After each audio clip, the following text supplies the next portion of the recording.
Worst thing about being with someone who studies architecture?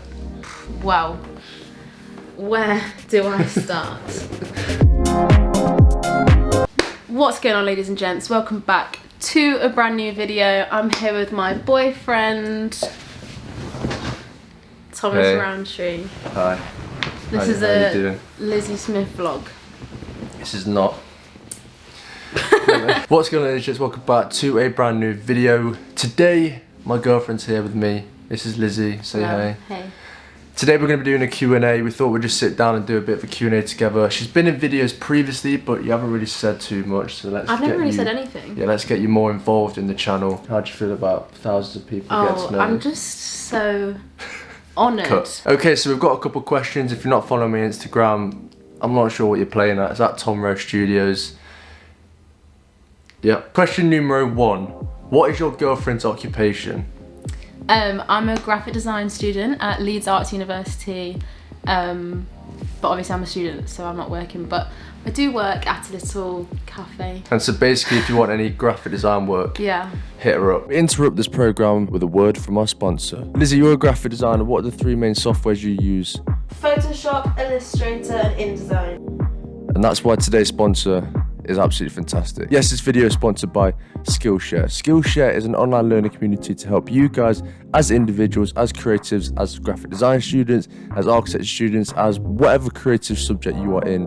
Skillshare is here to help you. Skillshare gives you access to a wide range of tutorials and classes, and if you guys want to get into using the Adobe Suite, this class is going to be great for you. Mastering Illustrator 10 tips and tricks to speed up your workflow is a fantastic class which I recommend to you guys. This class is by DKN Studios, which is a full service graphic design studio with a focus on the entertainment industry. And like it says on the tin, it's got 10 tips and tricks and techniques for all you guys to try out to get started using Illustrator. This is one of many amazing classes that you guys can get involved with, and the first 1,000 people to hit the link down below in the description will receive a 1-month free trial of Skillshare Premium membership. So let's get back to the video. How do you gain confidence back after a bad crit? How do you validate your design and stay positive?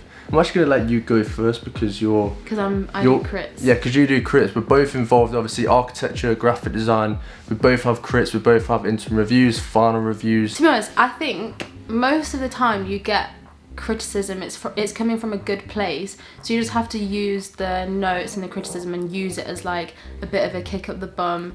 Yeah. If you're not doing that well, like, still it's so important to show up to crits and to talk to other people. It's so helpful talking to your peers because like everyone else is in the same position as you, so there'll be other people who are getting like criticism about it, but it's a good thing to get criticism because you need that for industry.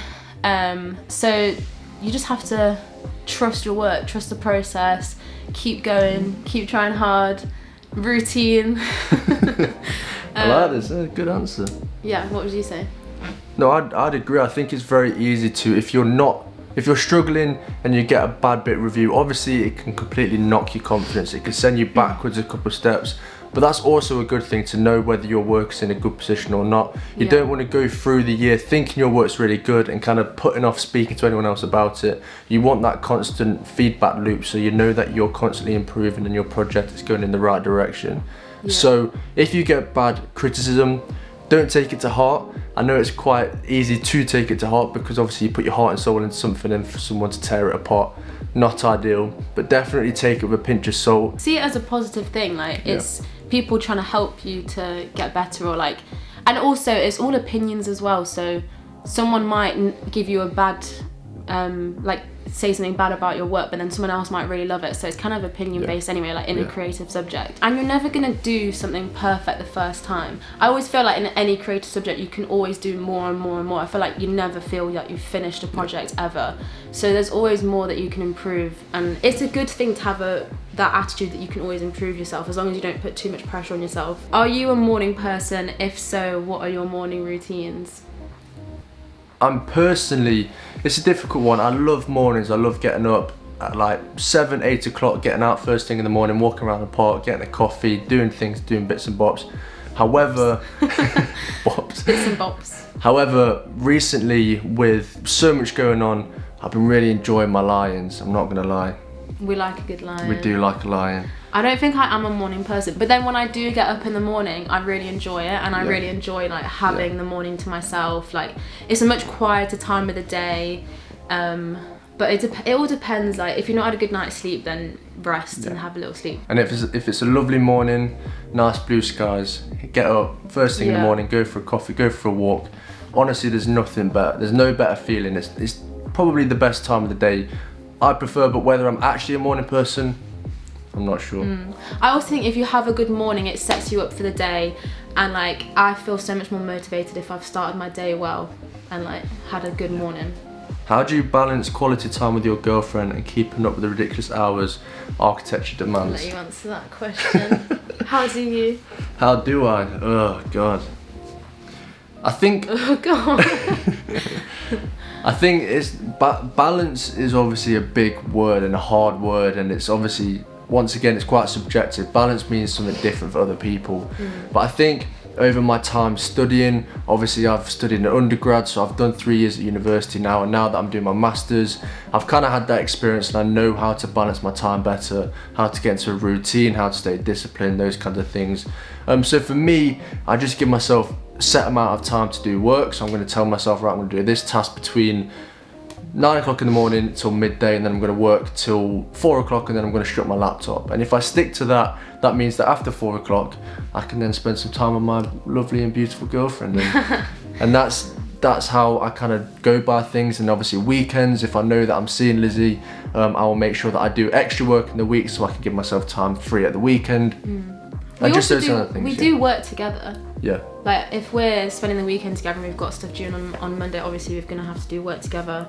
But yeah, you just got to make time for it. Yeah. There's plan it. Although people say in architecture there's never free time, I disagree. There's always free time. There's always time that you can... There's always free time for special people. Yeah. When did you fall in love with architecture? Well, the question is, when did you fall in love with architecture? But once you fall in love with me. How long have you guys been together, and how did you meet? How long have we been together? We should probably know this straight away. No, it's wait, what date is it today? 1 year and 5 months. Yeah. Roughly. A year and a half. Like a year and a half, yeah. How did we meet? Instagram. Tom DM'd me. And that's all you're gonna know. What are some of the negatives of your masters? Negatives, I think, to be honest, the positives completely outweigh the negatives. Personally, for me, I'm really enjoying it. I'm much preferring it to my undergrad. It's completely different in terms of the freedom and the kind of field of study. You can choose a subject that you want to research, and you can really dive into that, and you've got the freedom and the opportunity to do that. Whereas at undergrad, there's obviously a lot of other things going on. You kind of directed and spoon-fed a little bit more in the direction that you want to go in. However, in masters, it's a lot more independent in the direction that you go, which I absolutely love. However, there's obviously, of course, negatives that come with it. There's obviously a lot of responsibility in that, and there's obviously a little bit more pressure, because it's like, I've got all of this to research, I don't know what to research, how am I going to narrow this down? And it can be quite overwhelming in that sense, and that's probably the only negative I say about masters. But other than that, it's great. When do you think it's the right time and age to get married? First impressions of each other. I'll let you go first. What honest first impression? Honest. I don't know. I thought you were quite mature. Good. And I thought you were quite nice. I thought you were quite innocent, actually. Really? Yeah, but yeah, I don't know. I thought you were quite nice. Obviously, I thought you were good looking. Keep it coming. You were drunk. Right, finish there. What was your I think you did well. What was your first impression of me? I think my first impression of you is that you were very kind and loving. Really? Yeah. Oh. I thought you were very down to earth and genuine. Yeah, I thought you were down to earth, yeah. Do you plan on keeping the YouTube channel mainly architectural? Well, actually, it's becoming a family YouTube channel. Obviously my YouTube channel is pretty much based on my architecture experience, but I think alongside that I do film my life. I film me going on holidays, I film us going away places and traveling and other things that we've got going on, Q&A for example. But I do think architecture and the architecture vlogs is probably kind of like the core of my channel, and me and my personal experience, my journey through the architecture field and through my architecture practice is the kind of core of my YouTube channel. So I think it'd be silly for me to take that away. But I do want to continue to explore more of my life outside of architecture, sharing, going on holiday, doing Q&As and stuff like this, spending time with family, doing things with my friends. But yeah, I still do think that architecture and me studying architecture is the core of this channel. I'm not sure what you guys think. It'd be interesting to see what you guys think about that. Next question from Indy. Can I join your relationship? Yes. Of course. Yes. Of course you can. And the final question through this quickfire Q&A. Worst thing about being with someone who studies architecture? Well, where do I start? I don't know. What is the worst thing? I guess it's a very time-consuming course. Yeah. But I think you balance your time quite well. Like, we see each other quite a lot, and I'm busy with because I'm in Leeds, so obviously we have like a long-distance relationship, so we always will plan a time together to see each other on the weekend. So I don't think there is like a bad thing about you doing architecture. Yeah. It just like, I think here we go. No, it's kind of a nice bad thing, is that sometimes it takes quite a toll on you because because you're working so hard. It's quite like an exhausting course to do. I'm sure people can relate to that, and I think like seeing you be like tired and obviously isn't very nice for me to see you like that, but like that's not all the time obviously. But say like on deadline week you get quite stressed out, and tired and grumpy, a little bit grumpy. But yeah, that's probably the worst thing. Yeah, just the constant mood swing. Right, and that's going to be a wrap on today's video. Did you enjoy being on the channel today? Yeah, hopefully everyone else enjoyed it. I hope you all got a little insight into this little one's life. And yeah, thank you for watching the video, guys. Make sure you like, subscribe, smash the thumbs up button. That's the same as liking the video. Oh yeah. I didn't even know. And we will see you next time. Peace.